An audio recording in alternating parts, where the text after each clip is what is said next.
very promising. From one solid earnings to another, Ask Automotive has once again delivered numbers that have beaten street expectations and impressed the street. Kuldip Singh Rathee, Chairman and Managing Director of Ask Automotive, joins in. Hi Kuldip, good morning. Congratulations. It's been another fantastic quarter for you. Clearly the festivities working in your favor in more ways than one. But let's start with what specific factors contributed to your 23% YOY revenue growth. And are these growth drivers expected to sustain going into the second half of the year as well? Would higher demand continue, and is there a potential for further volume-driven expansion? Good morning, and let me wish you, your team, and your viewers a very, very happy and prosperous Diwali. Same to you, Mr. Singh. Happy Choti Diwali to you and the family. Thank you. And I'm happy that on this auspicious occasion, we are sharing very good results of the H1 as well as the Q2. And as regards your question, going forward, I am very, very confident and optimistic that as per the projections received from our main customers, the next H2 should also be equally good. Mr. Rathee, good morning, sir. Thank you so much for joining us today. It's Puneet this side. Season greetings to you and everybody at Ask Automotive. I want to start with, the segmental performance as well, because we've seen the aluminium precision business has again performed very well. Now, we did speak after quarter one results, and you mentioned that, from the ABS division being the highest revenue is going to change, and the aluminium will become the growth driver. And that's being seen in this quarter as well. Just talk to us about this division a bit. What's been the update in this particular quarter, and what does this division look like in the second half of this fiscal year? So the good part is this quarter we achieved the highest revenue, of any quarter till date, So that was the very good part, and we are likely to continue on a good trend, as I said. And as regards the segmental revenue, all the three segments outperformed the industry.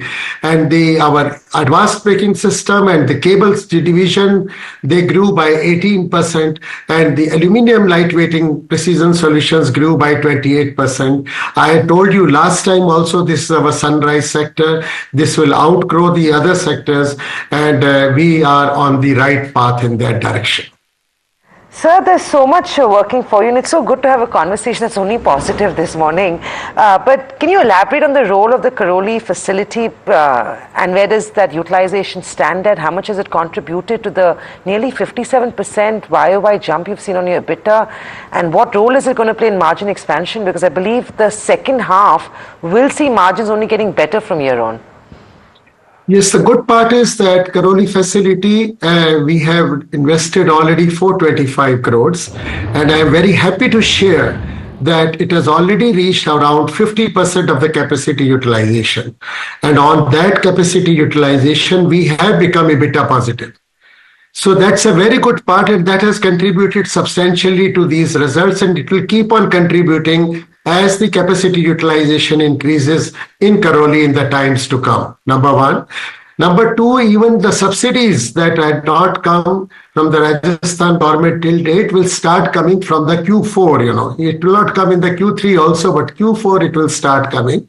So I feel that our margins, substantial improvement in the margins which we have achieved in this particular financial year, will continue to maintain that. And I'm now very confident that we'll be maintaining at least 12% EBITDA margin. Sir, you've grown well ahead of the industry.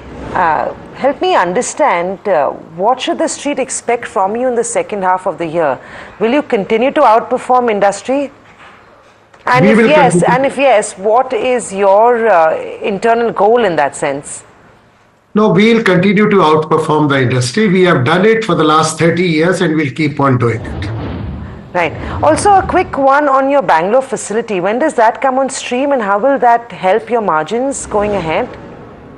Yes, as I mentioned, we started the Bangalore facility, the construction in March 24, and we will definitely start the operations in the next quarter, And once we start the operations, after the initial streamlining, all the revenues will start coming in the next financial year.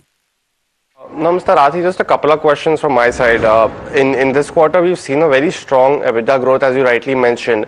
Will it be fair to say that the increase revenue coming from the aluminum precision division has led to this rise, or mainly in this particular quarter? Because that's the difference that we are seeing compared to Q4 numbers or Q1 numbers as well, especially on the EBITDA side.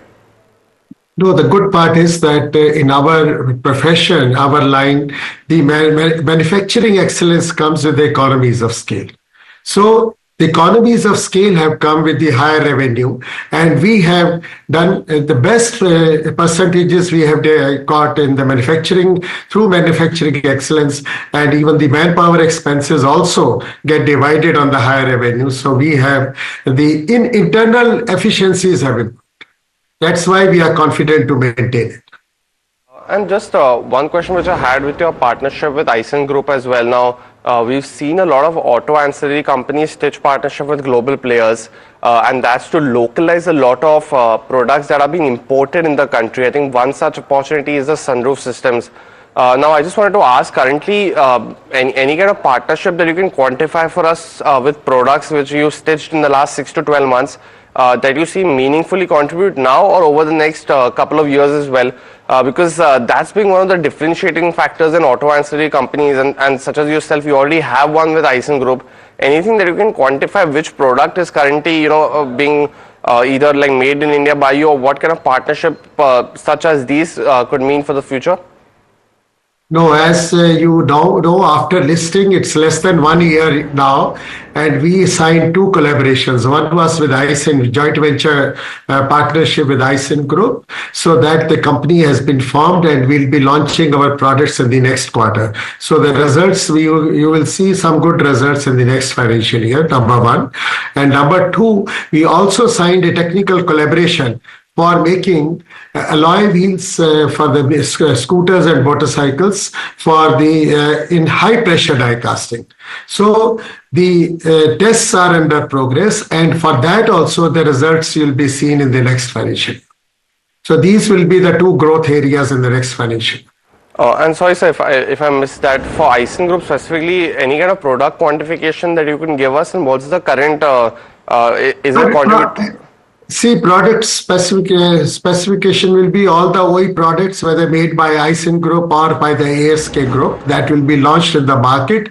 And as regards the indigenization, that will come in the due course of time.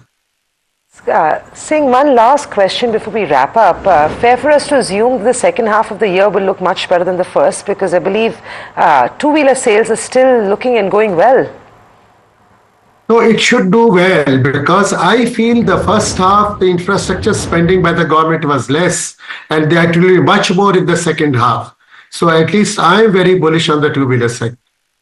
Right. Thank you very much, Mr. Singh. Season's greetings to you and your family. Good luck and congratulations. Hopefully the second half of the year is even better than what we've left behind. Thank you. Thank you very much. We'll try to keep on working hard. We are excited for you. Thank you very much. Thank you. Okay, that was the management, ever so grounded management of Ask Automotive. It's been another significantly impressive quarter for them. The stock, the investors all cheering the big move that we are seeing. Well, it's from one company to another. Now we go on to eMudra that joins in to talk to us about how business has been